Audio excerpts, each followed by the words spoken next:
परमेश्वर इस देश के लिए, पिता परमेश्वर आपके वचन जो जीवित हैं और हम लोगों से बातें करते हैं, पिता परमेश्वर उसके लिए धन्यवाद करते हैं, क्योंकि आज का दिन यहोवा ने बनाया और हम इसमें आनंदित हो।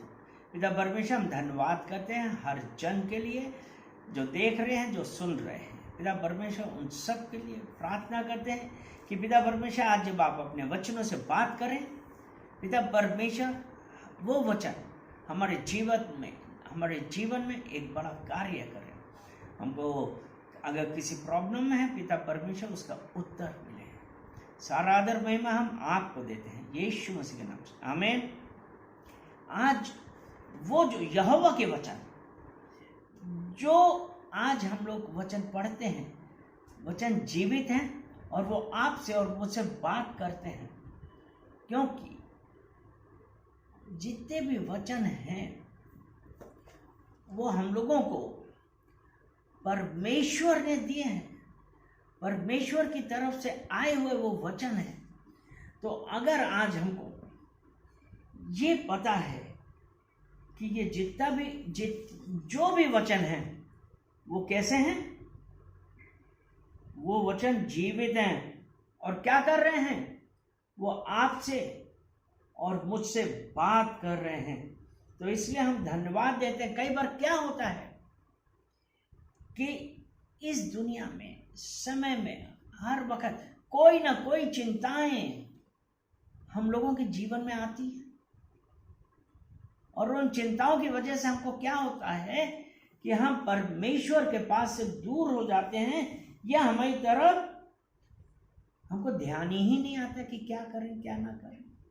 तो आज जो मैं एक बात आपको बतलाना चाहता हूं, ये 2 तीमुथियुस उसका 3 अध्याय, 2 तीमुथियुस 3 अध्याय और 16 वचन।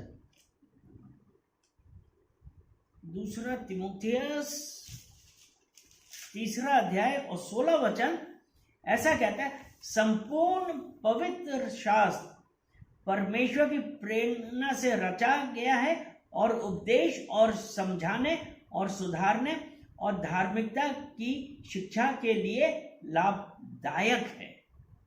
ये कैसा है? पवित्र शास्त्र परमेश्वर की प्रेरणा से रचा गया है और उपदेश और समझाने और सुधारने और धार्मिकता की शिक्षा के लिए लाभदायक है।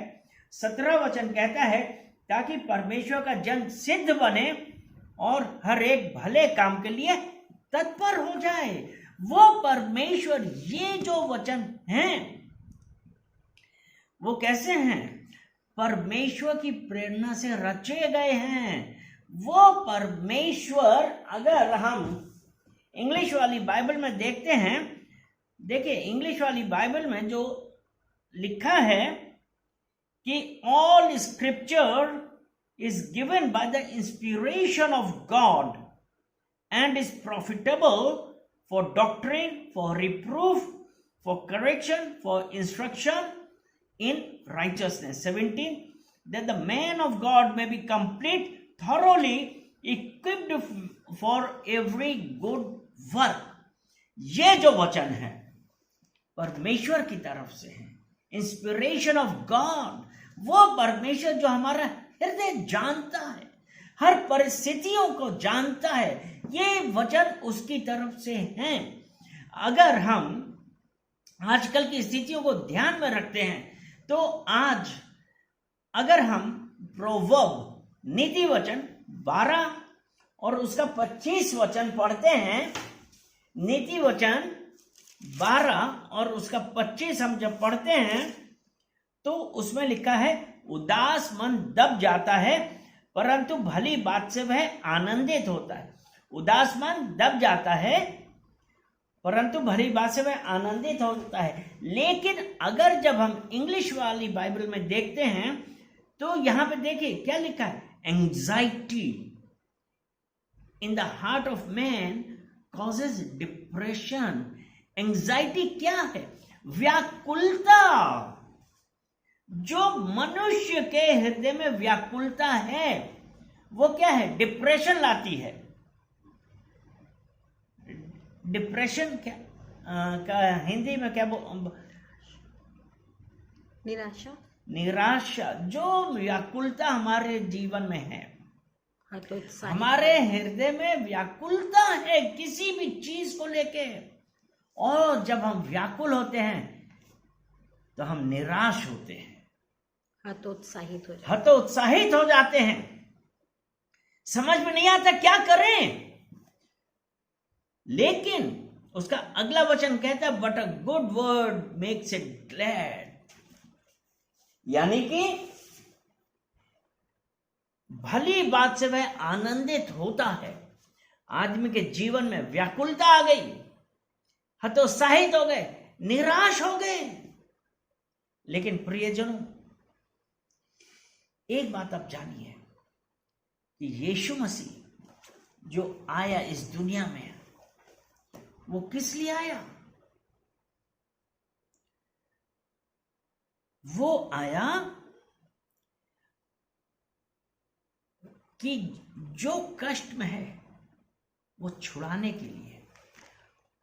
जब आज हम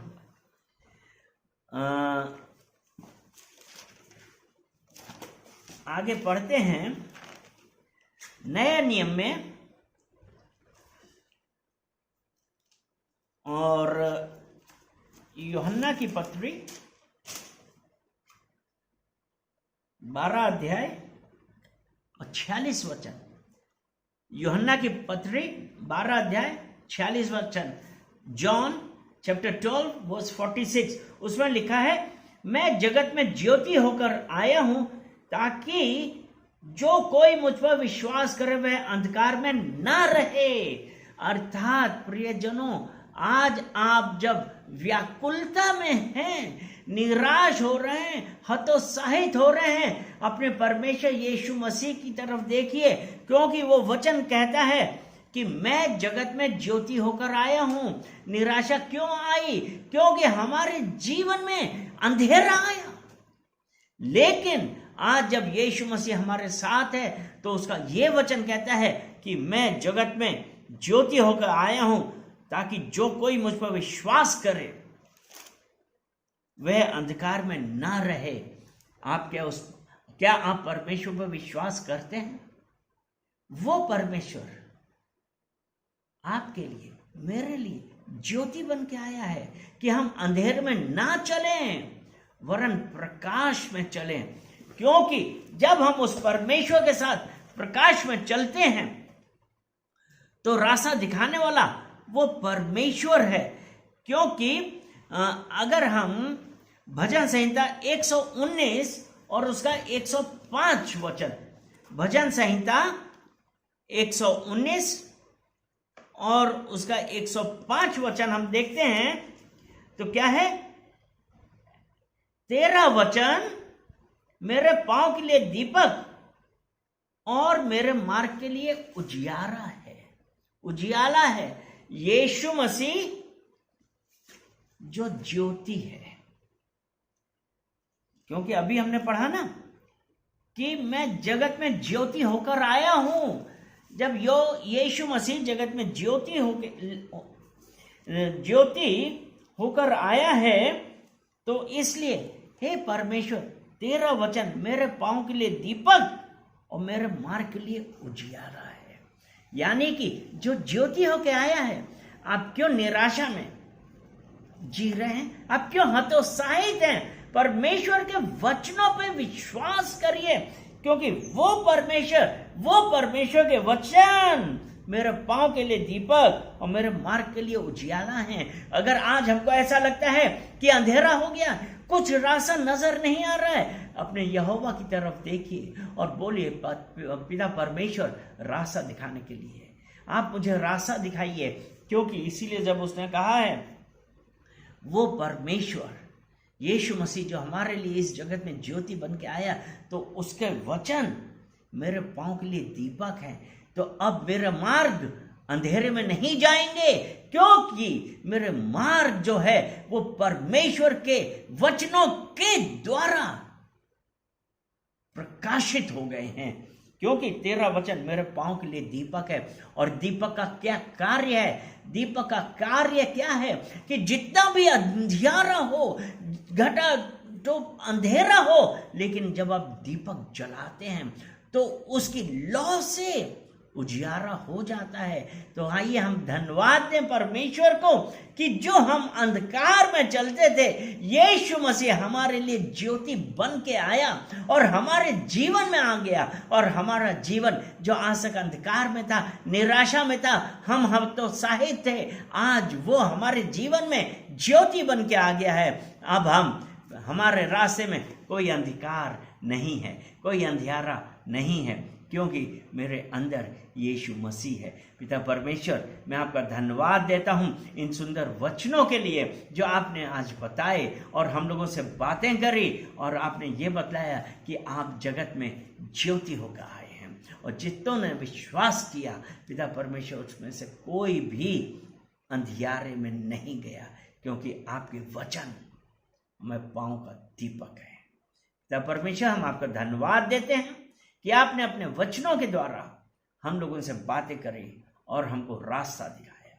सारा आदर महिमा हम आपको देते हैं यीशु मसीह के नाम से। आमीन, आमीन, आमीन।